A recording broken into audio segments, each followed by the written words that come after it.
En 2021, le dessin de presse mondial s'installe au cœur de Caldas da Rainha pour écrire un nouveau chapitre du dessin humoristique de la main de caricaturistes du monde entier.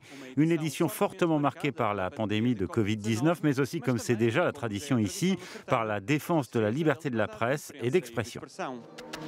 Pour lancer l'édition cette année, une séance de caricature dans le centre-ville, avant la cérémonie officielle de remise des prix pour les meilleures œuvres publiées dans la presse écrite et sur Internet en 2020.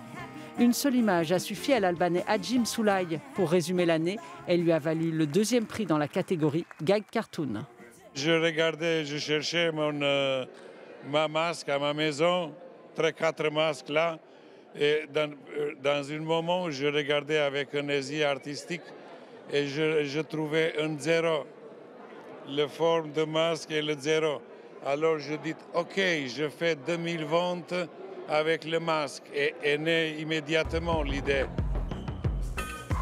Heureusement, le masque n'a pas bâillonné les caricaturistes dans leur éternel combat contre la censure et les restrictions des libertés.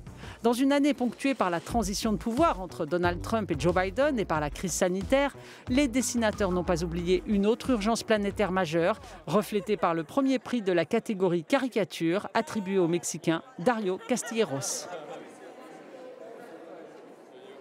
La caricature est comme un double miroir dans lequel la personne qui est dessinée, le personnage, peut se refléter, mais où l'on peut aussi se regarder.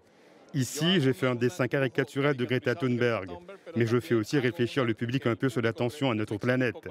Elle apparaît donc comme un petit chaperon rouge, portant dans son panier non pas des biscuits, mais le monde. Et elle nous dit que nous devons le protéger des loups, qui sont tout autour. Parmi les événements qui ont inspiré les caricaturistes en 2020, citons également la mort de George Floyd et le débat sur les violences policières et le racisme, ainsi que le Brexit et l'adieu à Maradona, décédé le 25 novembre. Dans la catégorie caricature éditoriale, le premier prix va à ce dessin de l'Ukrainien Konstantin Kazantsev. C'est la construction du monde dans un mensonge, dans lequel toutes les forces vives de la société, du pouvoir militaire au pouvoir religieux, en passant par le pouvoir judiciaire, participent toutes au mensonge. C'est bien sûr une vision caustique, mais en même temps, c'est une vision qui nous alerte. Malgré son absence, l'Italienne Maria Grazia Quaranta, plus connue sous le nom de Jo, est la grande gagnante avec le premier prix de la catégorie Gag Cartoon, ainsi que le grand prix du World Press Cartoon 2021, avec ce dessin publié dans le journal en ligne Mundiario. Je pense que cela souligne l'importance de la presse écrite, qui laisse une empreinte sur notre culture. Et au fond, d'une certaine manière, même si c'est indirectement, nous alerte sur la décadence de la presse écrite. Et en plus, ce dessin a été publié sur Internet, ce qui me semble curieux aussi.